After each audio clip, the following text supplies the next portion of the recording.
হাইলাকান্দিত ভয়াবহ অগ্নিকাণ্ড জাহ গ'ল দুটাকৈ বাসগৃহ। চহৰৰ মাজমজিয়াৰ শিলচৰ ৰোডত সংঘটিত হৈছে এই অগ্নিকাণ্ডৰ। জুইত জাহ গৈছে দেৱতোষ চৰকাৰ আৰু ৰাজীৱ চৰকাৰ নামৰ দুজন লোকৰ বাসগৃহ। বৰ্তমান অগ্নি নিৰ্বাপক বাহিনী ঘটনাস্থলীত উপস্থিত হৈ নিৰ্বাপন কৰে জুই। আহাৰ পিছত মই ঘৰৰ পৰা ওলালো যে মই কিবা খোজকাঢ়িৰ কাৰণে গৈ আছোঁ। মা ফোন কৰিলে ইয়াতে জুই লাগি গ'লে, সেইটো কাৰণে মই আহিলোঁ। আপোনাৰ লগৰ ঘৰ নেকি? হয় মোৰ লগৰ ঘৰ। নাম কি আছিলে?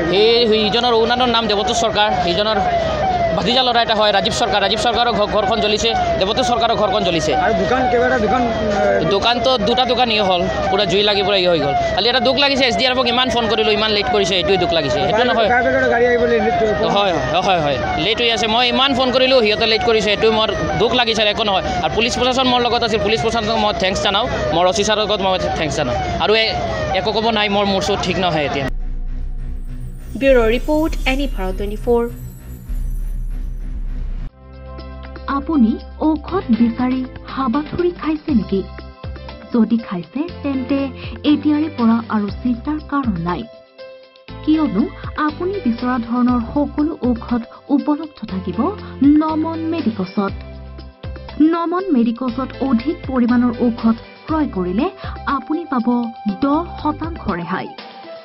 কিছু দিনৰ পাছত নমন মেডিকছত উপলব্ধ হ'ব সকলো বিভাগৰ অভিজ্ঞ চিকিৎসক।